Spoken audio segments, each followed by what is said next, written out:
Hello, my name's Steve, and you are listening, watching, tuned into the Go Football podcast. So, this is the podcast that talks all about grassroots football. Whether you're a coach, parent, player, referee, just got love for the game, just sits high, you're in the right place. So, this week, on this week's episode, and I did tell you last week, so if you were listening last week, well done. We are going to talk about grassroots referees, hence the top. So, let's cue the whistle and let's get into it. So before we get started and start talking about referees, just a massive thank you to Rush Sportswear for their training tops. Now, look, the start of the season's coming very, very soon. Some of you are probably playing all of your warm-up games and your friendlies to get started. But if you do need some extra kit, check out the links, check out the bios as well. Go head over to Rush Sportswear. They'll be able to sort you out with tops, shorts, bags. They've got loads of other stuff that's there too. So head on over there now and links are in the bio. So, look, I'm not going to do the whole episode dressed as a referee because obviously you're probably going to be booing me if I am doing that. So we're not going to do that. But we are going to be talking about today is grassroots referees, the good, the bad, all of the different sections that kind of go in there with referees. Look, we've probably not had too many dealings with them in the last couple of months because there's been less games going on.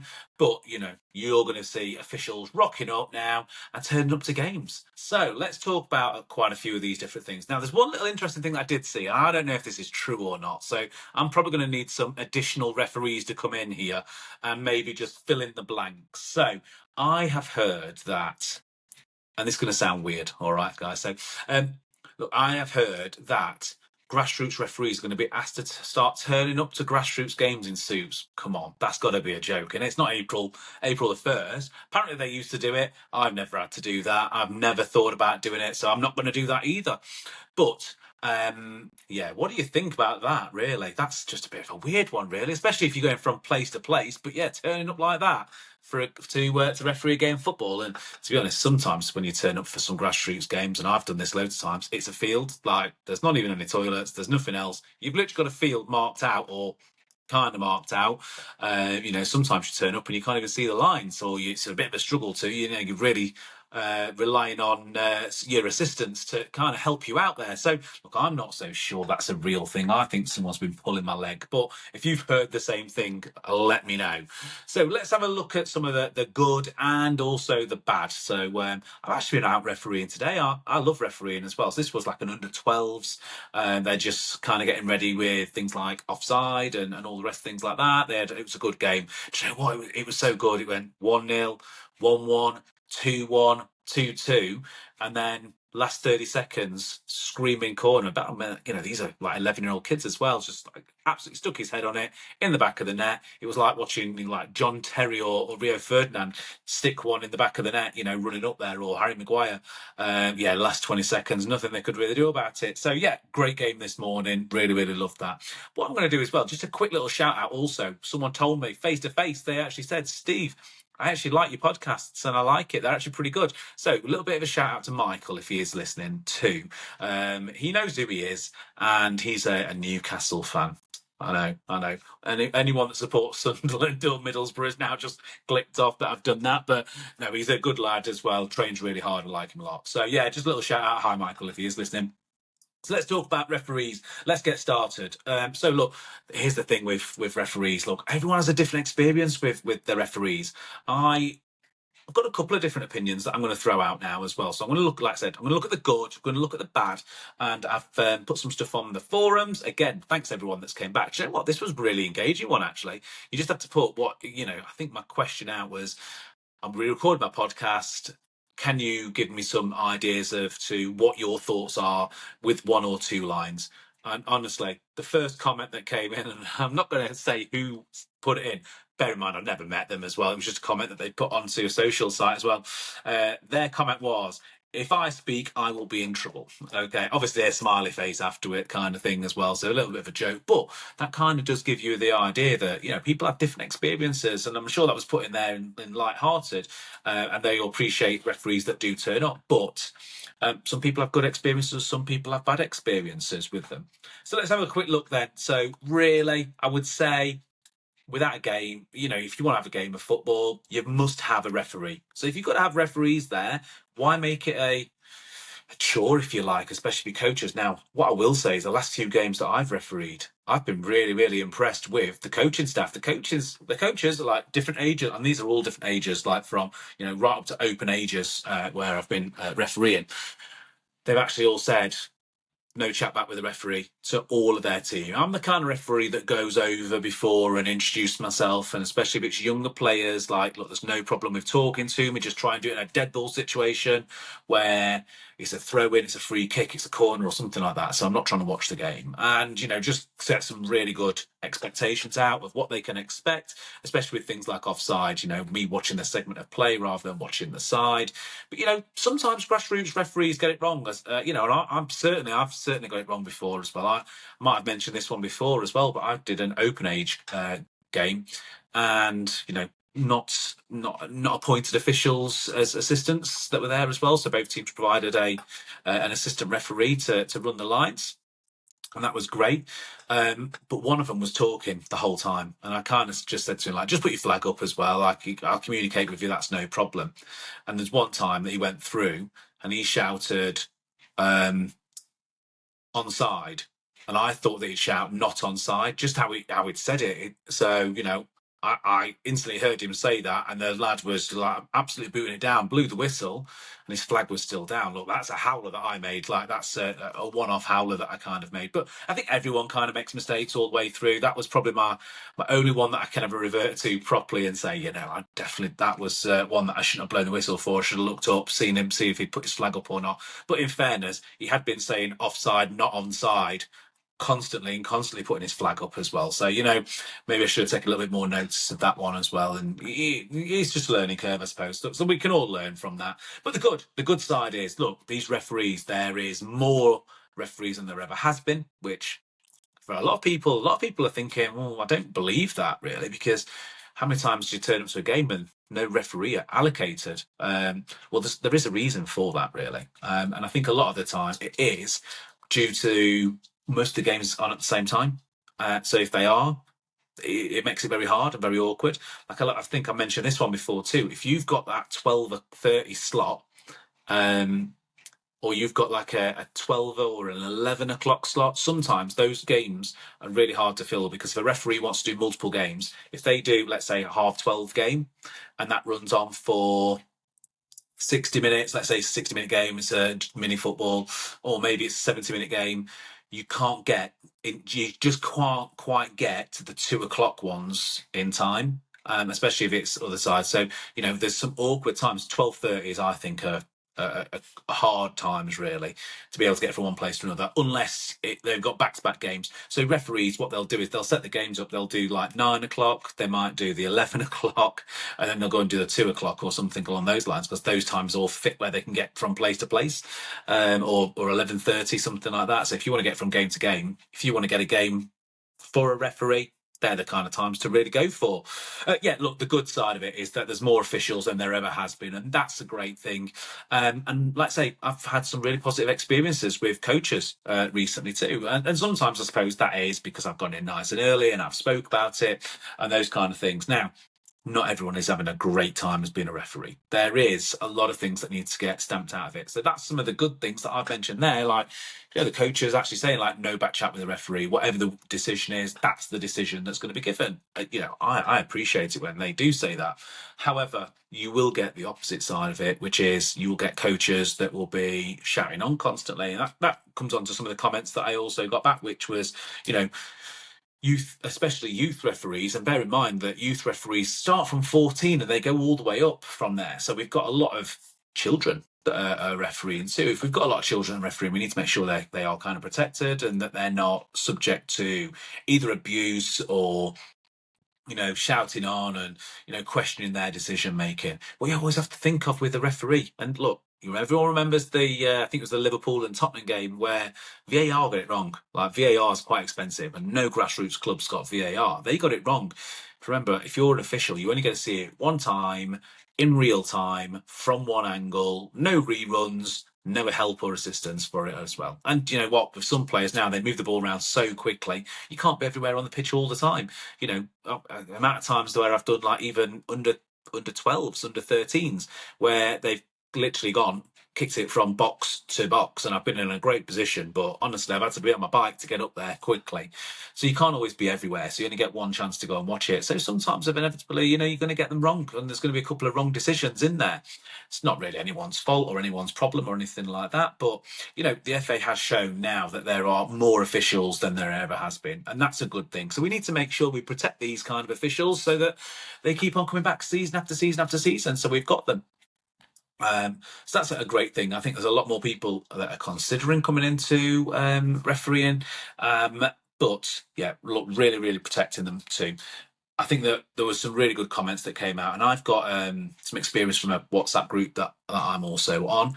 And this is actually a really, really scary story, really, for referees. And this is what can really put referees off. Now, if you're ever wondering if there's a referee that is on the pitch and they are under 18 or not, well, obviously don't shout abuse on or anything to referees, really. There's just never any need for it. No referee that I've ever met has turned up to referee a game and thought, I'll be really biased against one team, or alternatively, I just want to have a bad game. Same as footballers. None of the kids that turn up, none of the players that turn up, no one ever turns up to a game of football and goes, I'm going to give a 3 out of 10 today. Like, no one does that.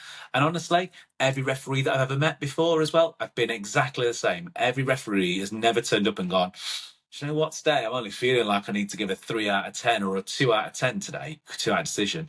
Obviously, some people might have some other opinions on that, but no one's ever going to turn up. And I've certainly never met anyone. But this scary story was including a 14-year-old referee who was female, refereed a game, endured verbal abuse from parents, people that were on watching and things like that. And bear in mind, she had a red band on. So if you've got a band on your arm, and I think in my county it's red bands, but some also use yellow because I travel from county to county. So I know that some will use yellows, and I'm sure there's some other colours in there as well. So if they are wearing one of those bands, they're under 18. After the game, got followed to the car park by some grown men. That's not acceptable at all. Like, leave the referees alone. If they've made some decisions, like, no one's going to put on their CV, would have scored a goal, but it was because the referee blew their whistle at the wrong time. No one's ever going to put that on their CV as well. Look, when the game's done, the game's done. The decision's the decision. Just respect the referee. There are a couple of schemes that are in place for that, but that's scary times, really. And we need to make sure that that does not happen in grassroots, especially if we want to keep these officials around. And you know what? Everyone complains when they don't have a referee, but more referees and more people would referee, and more people would be more interested in refereeing if we made sure that there wasn't any kind of abuse, making sure that there wasn't any aggro, and they weren't going to get any grief from anyone that was at the side of the pitch. So, and who can manage that, really? Well, look, I think anyone that's watching the game, they're responsible for their own behaviours, they're responsible for the way they act, what they say, how they say it, and all of those different things. That's something they can control, and they should be able to control. There was a really interesting point that did come in, so someone did message in as well. They also said that young refs should have to wear body cams. One, for development. I actually agree with that. And also evidence of aggression, so people have been aggressive back to them. And again, I don't think that that's a bad thing, really. I have, on one game, I have actually worn a ref cam, and the footage wasn't great from it, to be honest. In fact, I might share a little bit of it, but yeah, the footage wasn't 100% on there. What I did get is I got, in the last 5 minutes, there was a howling challenge where someone got quite badly hurt. I mean, I don't think it was on purpose. It didn't seem like something. It was just a horrible challenge, really, but probably one of the late ones. It was like late on. I think they were under 17s, so it was getting towards like 85-minute plus or something like that, because it was dead easy for me to find on the cam when I did it afterwards. But also got the attitude of the perpetrating player, really, from there as well, the one that committed the foul. And he had a really good attitude. He was like, look, I'm really sorry. It was just a late challenge. And you could tell from his mannerisms and everything else that it wasn't. He still got carded, though. So, those yellow cards still got whipped out for him, too. But I was able to look back and play and see if I'd done anything right or wrong, or the way that I'd spoken to that player. Bear in mind, it was under 17s. He could have been a 17-year-old. Well, it might have been 18. Certainly looked like he could have been 18 as well, but could have also been 17. So just wanted to go on there, look at the development, and see if I'd said everything right. So I think that's a good idea, really. And maybe the counties and maybe the referee development officers, maybe they need to think about, should we try and do a deal with someone so they're more affordable, so they're more accessible for young referees to be able to use, but also for older referees too. I know that quite a few games that have all been kind of called off and things like that, just because of people trying to approach on the pitch, or decisions that have been made that were probably fair for the referee, but someone takes a disliking to them. Because let's just say there's two teams on the pitch, really, isn't there? And that's not the two different colours. That is the referee, and that is the other two teams. And you've also got to think that the referees, they're there to control a game. And good referees can control games really, really well. I mean, I got another comment that was put on the same thread, and the comment that was put on the thread was about inconsistencies of refs, saying like you'll have a challenge after a challenge after a challenge. What will happen on those is that you'll not give the first one, you'll give the second one, and then you'll give the third one. And to be honest, that is something that referees do. And when you go through your training, you'll generally find that is something to help control the game. If you think that a game's getting a bit feisty and it's getting a little bit out of hand, there's only, and anyone that's watched football before, whether it's, elite level or it's really, grassroots beginners, you'll always notice this, that when one challenge goes in, another challenge gets a little bit worse and a little bit worse. And a referee should be able to look at that, identify that, and also see, I need to stop the game at the minute. Like, I need to stop the game, someone's going to get hurt in a minute. And that's why sometimes you'll see, even in the professional game, you'll go, oh, he didn't give a challenge, like, he didn't give a free kick for that up the road, on the at the other end of the pitch not long ago. Why is he giving it now? And it's purely because they're just controlling the game and they're controlling the tempo of the game. It's completely normal, and that is exactly what they should be doing. So I actually think it's a good thing when they do that. It also gives the chance, and you can tell if a referee is doing this to start of calm the game down, slow it down, take the sting out of it from both sets of players, because they'll restart with what's called a ceremonial free kick, which means they'll put the ball down, they'll stand over it, they'll probably talk to the player first and say, it's going to be on my whistle. They'll probably look back, maybe think about looking at where the players are and just reminding them of things like, you need to respect the distance of the free kick. And then they'll walk off and just say, on my whistle. And then the referee will run off, get into position they want to be on the pitch to be able to manage the game, and then the free kick can be taken. And what that does is that 30 seconds worth of ceremonial free kick, of putting it down and doing all of those, really makes a difference to the game, especially when you've had one challenge, two challenge, three challenges, especially if they're starting to get a little bit worse, and everyone's getting a little bit, everyone's getting nice and compact. Because when you see all those challenges, referees are looking at it going, that's not quite, there's not enough, but that's a big challenge as well. That's quite physical. Before anything happens, I'm going to control the game and I'm going to stop it on the next time that there's contact. So sometimes you will see a referee blow a whistle, and they'll do it on what you maybe class as most people would say, soft challenge. So on a soft challenge, yeah, that's definitely something that they might do. So yeah, there's different things they've been able to manage that. So inconsistency is a big thing. It seems like that. I think that most of the comments were coming out and they were talking about inconsistencies from referees.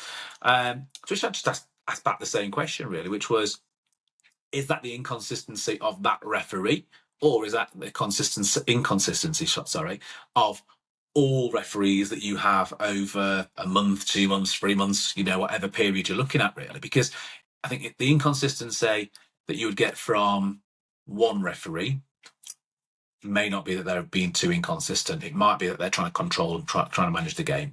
And that's something that is very, very hard to do sometimes. Or is it the inconsistency that you've got some refs that will do one thing, some refs that will do another, some refs that will do something different? I tell you what, I've had some horror stories too with referees. And this is, again, I'm not slating referees. I enjoy when they turn up. But, I've had instances before from where a team that I was coaching had a indirect free kick in the area from a pass back. And we knew that it was indirect. And, we'd practiced for that and got one of my players up there to go and take the free kick, and it was a case of still hit it at the goal because I think we were losing at the time. It was right down on time. The referee came over and she said to our player, she said, it's direct, but you can't shoot. What's, come on, know the rules too. I think that sometimes some people don't know the rules, but on the flip side, I also find a lot of players, on watchers, and some coaches, they think they know all of the rules. And I'm not saying I'm perfect with them all, by the way, either. But the amount of times where someone said certain rules and they've said, can't do that, or this is a rule, or that's a rule, or something else, and they've been wrong. Goalkeeper with the ball in one hand, for example. You don't need to have two hands on the ball to be in control of the ball. You can be in control of the ball with one hand, especially if it's against a service. So if the goalkeeper's on the floor and they've got their hand on top of the ball and it's on the floor and someone comes in and kicks it, well, that's taken away from the goalkeeper having it. A lot of people do think still two hands is the way to go. So that's just like one rule really that kind of comes up. And the rules also change almost, all the way, every season there's always some changes. I've had some emails come through to tell me about some of the changes. I mean, a big change for this season is the 8-second rule, right? How are referees going to cope and manage that throughout the season of, giving the signals of maybe like the time, just make sure you're going to kick it and then do the whole 5, 4, 3, 2, 1, play, and how many corners are going to be given away from that this season. Let's find out as well. If you're the first ones, then let us know too. But overall, I think that the standard of refereeing is probably going up, and I know that so many people are going to say the opposite of that. Like, refereeing's a bit of a joke at the minute. It's inconsistent. There was someone that put in their comment that referees are biased and they've only been in leagues for 3 seasons, but they can definitely see there's a bias between them two. Might be a club-appointed referee that they may be talking about. Or maybe that's just a bit of an isolated incident. Maybe it's the same referee that we always kind of get. But, also, look, if there is no referee, there is no game too. So just bear that in mind. So what can we do to maybe raise some of these as well? What's the kind of solution that we should have really? Well, look, I think that there is at the moment, a lot of clubs are joining a scheme which is about having referee, well, like positive referee in as well. I can't quite remember the name of the scheme they've got in there, but there's definitely a scheme in there as well. I think that leagues could consistently recognise referees for their scores, because like everyone, when they get those full-time emails come in as well, and when you want to go and close them all off to submit all your scores and everything like that, there's always a number on there for the referees. I think if you've got someone that's getting consistently high, maybe send that to referee. I certainly have never had any feedback from a game where I've been scored at all. Like, I've been told, look, great, I've had the both, but I've had both really. I've had like best referee ever. I've had worst referee ever as well, or call not quite worst referee ever, but thanks ref, that was a great game, and I've also had the opposite as well, which was like great game ref as well, can we get you back? And I suppose it's always good recognition if clubs are asking you to come back, but at the same time it'd be nice if there was some formal stuff, maybe give you a score of your refereeing, but maybe some more workshops and maybe some post-match feedback just to help let referees improve and let them know what both coaches are kind of saying too. Because what you'll generally find is the coach for the team that won, got a penalty, they're going to think you're absolutely brilliant and made the right decision, and then you're going to get the coach from the other team, why was that a penalty? Can't believe you lost the game, you're worst referee ever in the world. So you're going to get both of those. But I think that also listening to referees and just talk, for people to just listen to the experiences that they're also having, and also if you're at a game and you can hear someone shouting at the ref, just think, is that correct? Is that right? Imagine if we were doing that with every player, every time a player made a wrong decision, every time that a player did something that wasn't quite right, especially whilst they're developing and growing. So I think that's where we get to that one really. Like I say, there was a couple of other comments that also came in. Lack of respect for referees. I do feel that's a lack of respect. However, how can we kind of combat that? Well, I think good communication is the key thing really we're looking for. If the referees can go over, introduce themselves, make sure everyone is happy, that they know what the referee to do. I always go in and have a little chat, especially with some of the younger age groups, know that they can talk to me and that we can speak all the way through the game and all the rest of it, because it makes for a more pleasant game. And I also give them the expectations of things like offside. So I'll be watching the segment of play, I'll look across at the official afterwards. I can always bring play back if need be, when there's things that are happening. Same as I explained, like in the game today, I had to give a drop ball out because the ball had hit an 11-year-old in the head. We'd got tears. We needed to. We can't play around people that have gone down the floor like that, especially with youth as well. So drop the ball. But I said, like, team, come round. This is the rule for dropping the ball. They don't even know that, and they all kind of looked at me like, nope, didn't realise that. So I was like, don't worry, you can dribble it first as well. You just can't score until it's touched someone else. And as soon as they realise what that is, they feel a lot more comfortable, a bit more confident. And I think that is something that translates from the players on the pitch to the people that are watching, whether that be the coaches or whether or not that be like the parents and guardians and the grown-ups that are also watching, brothers and sisters too. So yeah, I think that's where we're at with referees. Really, I do think that we can actually help referees out a lot, and I think that with the younger referees, especially if there's a younger referee, just bear in mind if they're wearing a band, just treat them like you would do to the rest of the players that are on there. I think there's still a rule in place. It might have slightly changed, and this is only because I'm not a youth referee, but I think they can only referee age groups a year younger than what they are. I think that's what they can do. So like an under 14s can do under 13 games, and under 16 can do anything from under 15s down. I don't think you can get like a 15-year-old referee that is just passed to go straight into an open age league. I don't think that can happen. But yeah, definitely help the younger referees out. Just bear in mind that, look, they're probably learning. They're trying their best to do something. They're not turning up, like I said earlier, trying to give a 3 out of 10 performance. They're just not trying to do that. So yeah, just be a little bit more supportive of the referees. Referees, what can you do to make things a little bit nicer? Well, I always feel like, say, go over to the coaches, introduce yourself, make sure that you've done everything right before you get started. Set the game expectations up. Speak to both captains. When you're tossing your coin to see who's going to take the kickoff. Talk to them both. Let them know what you're going to get. One of the things that I always say to them is, look, the game will flow as much as you want it to flow. If you're passing the ball around nicely and there's no silly tackles going in, you will not hear my whistle. As soon as you start sliding with studs up and you start bringing elbows up and all the rest of it, again, you'll hear my whistle loads. So it's entirely up to you of how much you want this game to flow. I'm not dictating that. That's not a referee's decision to dictate how fast and how well placed the game is. If it's going to be a flowing game or it's going to be a stop-start game, the referee's not deciding that. They're just calling every decision as they see it, whether or not that is a decision for a foul, if that is dangerous play. They're not deciding any of those things. They're just calling each decision by itself. This is another thing that I don't like, is that there's a lot of people that will often think that referees will also, if they think that it was a 50-50 for a decision or they've given a wrong decision out, that they'll go and make one the other way. Definitely doesn't happen. Yeah, so one last little bit before we stop then as well, and that is, look, if you are shouting on at a referee and you are absolutely howling at them, don't think that that is going to influence them to making any other decisions other than the decisions that they see. Okay, they're not all of a sudden going to go, oh, that coach is shouting at me, or this team's fans there, or parents, they're shouting at me, so all of a sudden I'm going to give decisions for them to make it look like I'm really good. That's not going to happen, not at all. In fact, it's probably going to not quite do the opposite. Referees just go there to make the decisions that they see when they see it. That's all they're going to do. So by shouting on a referee, don't be thinking that you're going to influence a referee at all, because it's not really going to happen. I think even with a lot of the younger referees, they're just calling every decision as they are. Now, you've got to think that some of the younger referees, they are going to be a little bit more nervous.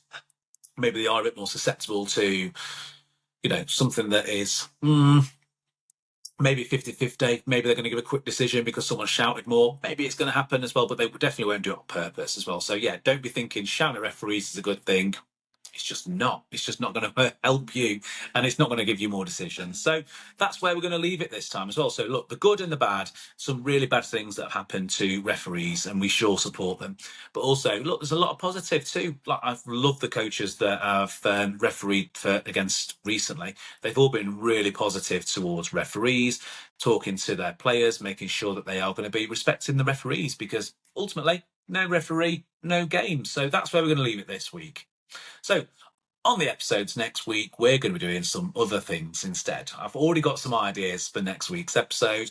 I'm trying to get hold of a few people. Now, if you want to be on the podcast and you've got a bit of story to tell, or an episode or an expertise for something, I would love for you to sort of at least message in. So if you could just message in, just get me on gofootballpod@gmail.com. That'll come straight through to me. We can have a little chat backwards and forwards. We'll see if we can get you on at some point soon. So until then, have a nice weekend. Have a nice week. Enjoy your games if you've got any games coming up. But most importantly, just respect the referee. And we'll see you next week.